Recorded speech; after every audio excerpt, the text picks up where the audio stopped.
Hey, I'm TV and Movie Guy on Instagram, and I'll be reviewing all of the MCU leading up to the new movie Deadpool and Wolverine in July.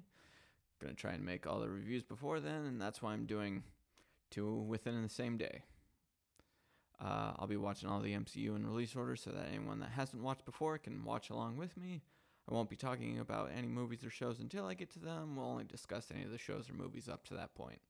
I'll be reviewing them assuming that you're either very familiar with the movie or had just watched it. I won't be going scene by scene, basically retelling the movie or show. At that point, just go watch the movie. I haven't read any of the comics, so I don't have any of the base of that knowledge. All I know is what they put on the screen.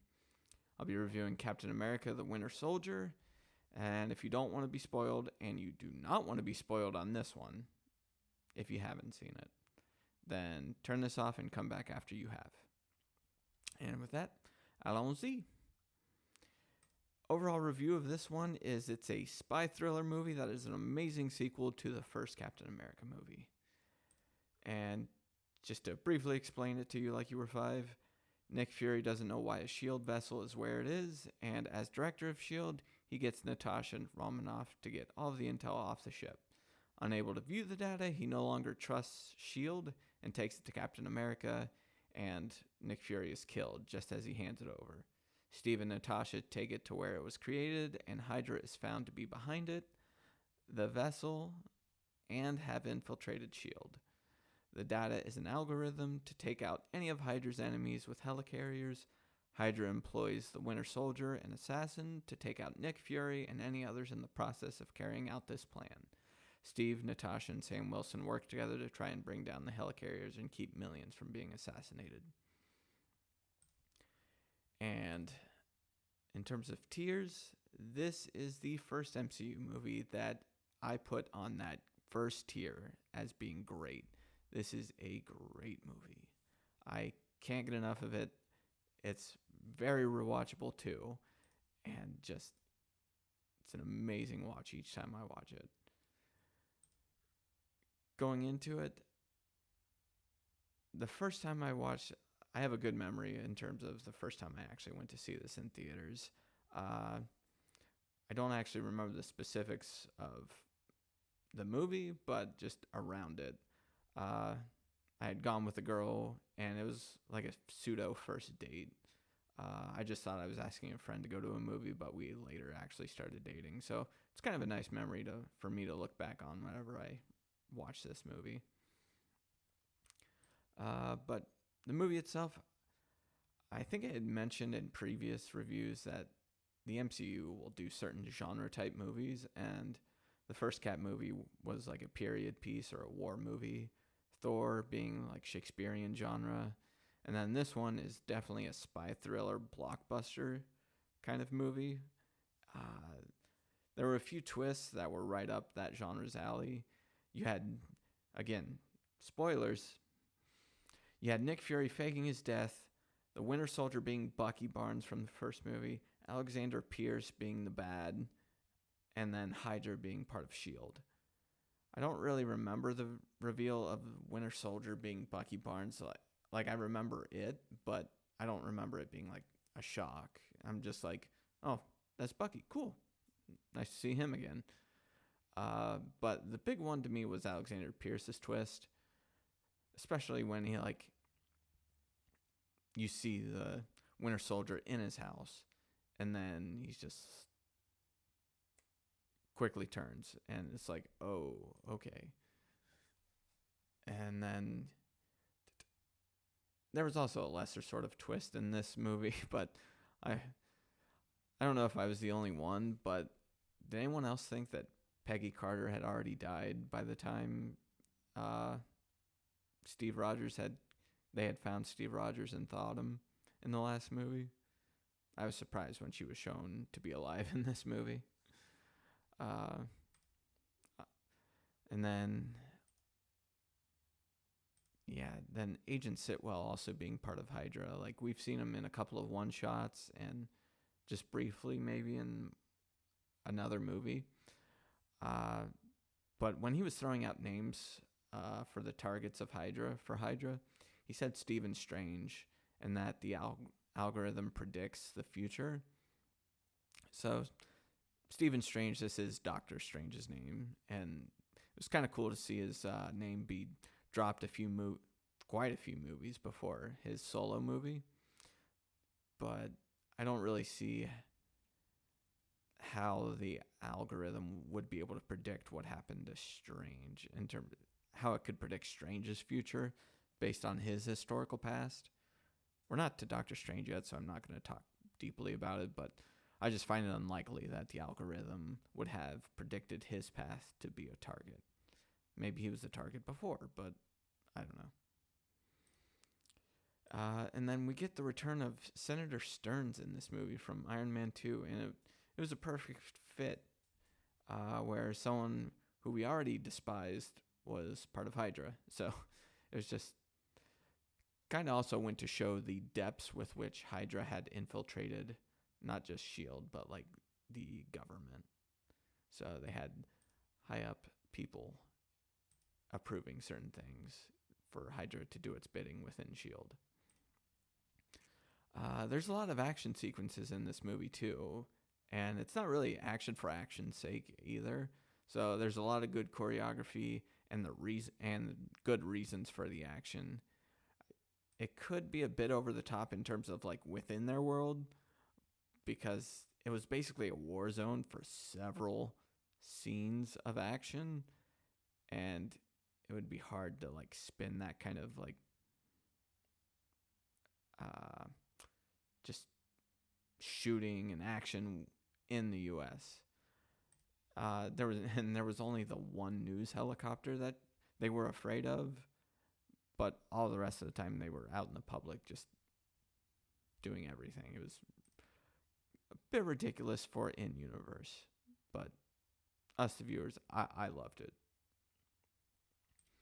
And then I was also going to talk a little bit about the one-shot Agent Carter.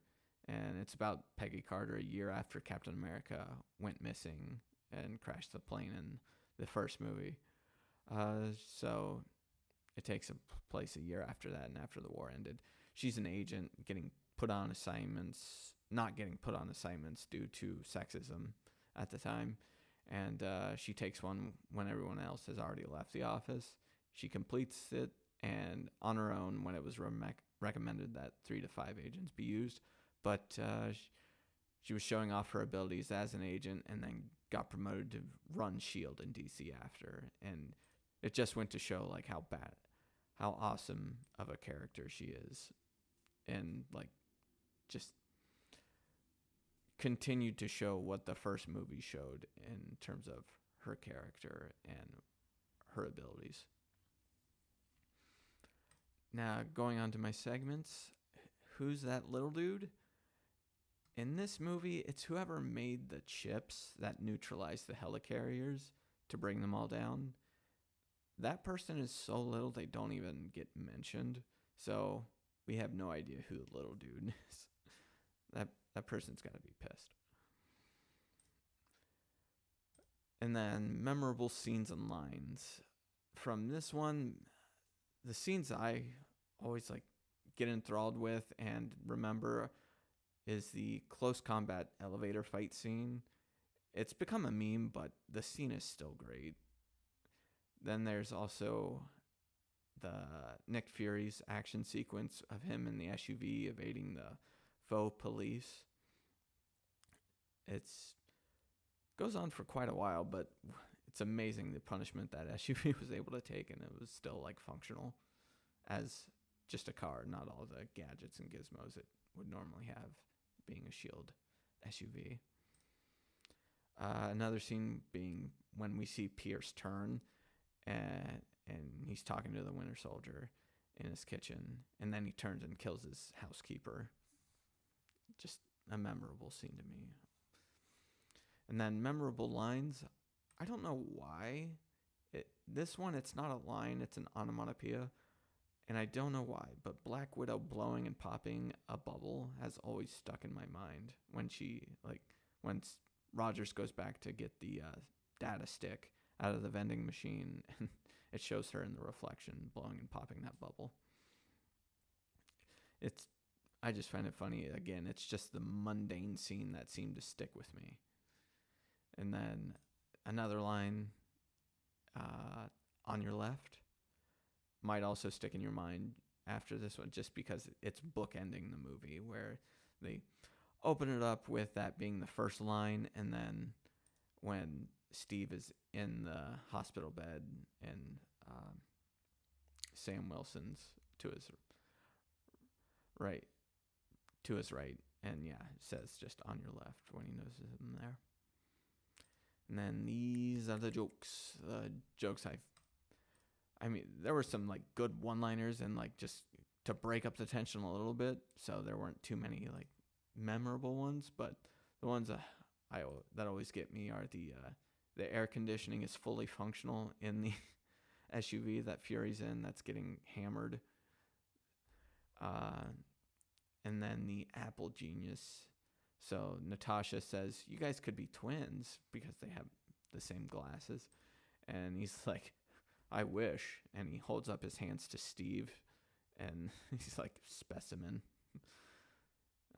It's hilarious in the movie. I don't do it justice, that's for sure.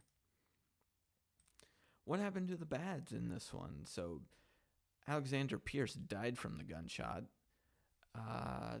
The Winter Soldier and / Bucky, he's roaming, trying to figure things out. Hydra is scattered, but still could be a threat. Rumlow, who was the head of the strike team, he looked like he was getting help and getting operated on toward the end, so we might see him again. Oh, I also want to mention, we got Robert Redford in the MCU. This guy, like, seriously, the MCU did it again. Like, another huge movie star that's, like, way past, like, he doesn't need to be doing this, and he opts in to do this. I don't know if it was because it was more of a villain role, and he might not have, like, done a whole lot of that in his career. So, I don't know. Robert Redford's an awesome actor, and I recommend a lot of his, like, movies that he's been in.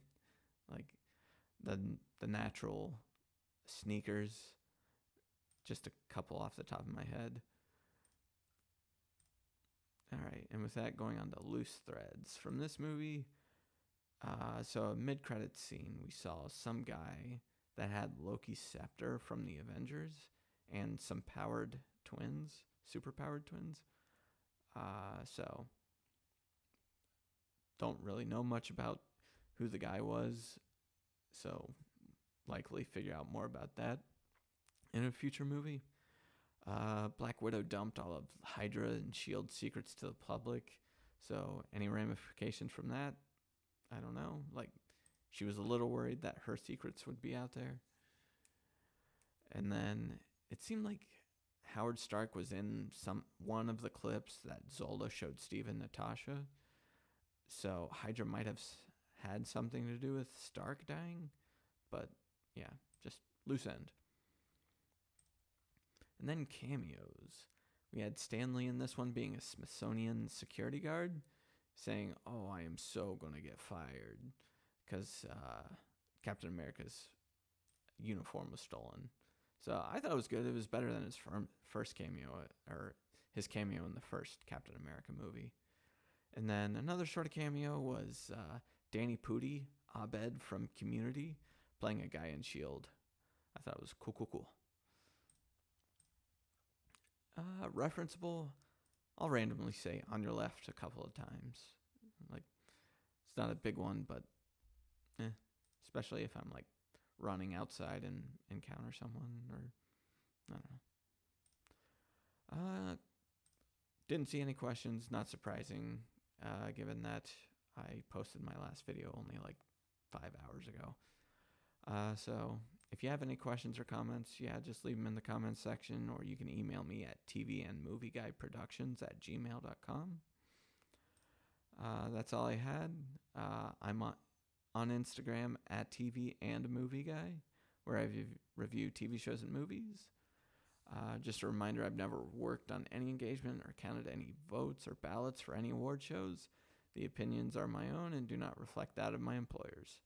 My next review for the MCU will be Guardians of the Galaxy. Well, see ya.